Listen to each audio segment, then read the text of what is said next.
Hi hello friends, welcome to my YouTube channel. ఈరోజు వీడియోలో mushroom marketing ఎలా చేసుకోవాలి, మష్రూమ్ కల్టివేషన్లో మార్కెటింగ్ ప్రాబ్లం ఉందని, అందుకే ఆపేస్తున్నారని యూట్యూబ్లో చూసామని, కల్టివేషన్ చేయాలా వద్దా అని చాలామంది కాల్ చేసి అడుగుతున్నారండి. దానికి మేము చెప్పే సమాధానం ఒక్కటే. మష్రూమ్ కల్టివేషన్ గురించి యూట్యూబ్లో చాలా వీడియోసే ఉన్నాయి. మిల్కీకి మార్కెటింగ్ ప్రాబ్లం ఉందని, వాటి వల్లనే కల్టివేషన్ చేసే వాళ్ళు 90% ఆపేశారని. ఇది నిజమే. అయితే అవన్నీ పాత వీడియోస్. అయితే అప్పటికి ఇప్పటికి మిల్కీకి డిమాండ్ అనేది పెరుగుతూనే ఉంది.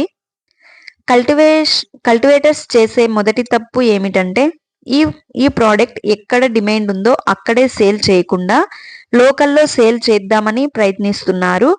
మొదట్లో ఒక నెల ప్రాబ్లం ఉండకపోయినా తర్వాత కస్టమర్లు తీసుకోకపోవడానికి కారణాలు: ఫస్ట్ పాయింట్, కుకింగ్ ప్రాసెస్ తెలియకపోవడం, లోకల్లో వీటి గురించి అవగాహన లేకపోవడం, ఒకవేళ తీసుకునే వాళ్ళు ఉన్నా మనం సమయానికి అందించలేకపోవడం.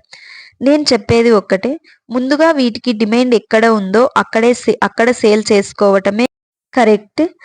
ఆయా ప్రాంతాల్లో మీకు తెలిసిన కల్టివేటర్స్ని కాంటాక్ట్ అయ్యి, మార్కెటింగ్ లేకపోవడం అనేది ఏమీ లేదు. మీరు సేల్ చేసే ప్రోడక్ట్ బాగుంటే మార్కెటింగ్ బాగుంటుంది. కొత్త వాళ్ళు ఎవరైనా స్టార్ట్ చేయాలి అనుకుంటే భయపడాల్సిన అవసరం అయితే లేదు. ఒకేసారి ఎక్కువ పెట్టుబడి కాకుండా తక్కువ పెట్టుబడితో మొదలు పెడితే మంచిది. మార్కెటింగ్ ఎక్కడ చేయాలి, ఎలా చేయాలి, ఎప్పుడు చేయాలి, ఎందుకు చేయాలి అనే వాటికి సమాధానం లేక మాత్రమే ఆపేస్తున్నారు. అవి తెలుసుకుంటే మార్కెటింగ్ సమస్యే ఉండదు. ఓకే అండి, మార్కెటింగ్ అప్డేట్ అయితే ఇది. మీలో ఎవరికైనా మష్రూమ్ కల్టివేషన్ చేయాలి అనే ఇంట్రెస్ట్ ఉంటే, సీడ్ కోసం కానీ ట్రైనింగ్ కోసం కానీ చూస్తున్నట్టయితే మన దగ్గర సీడ్ దొరుకుతుంది. సీడ్తో పాటు మెటీరియల్ కూడా మేము ప్రొవైడ్ చేస్తామండి. మీకు ఏమైనా ట్రైనింగ్ కావాలన్నా కూడా మన ఎస్ఏఎస్ ఫ్రెష్ మష్రూమ్ ఫామ్లో దొరుకుతుంది.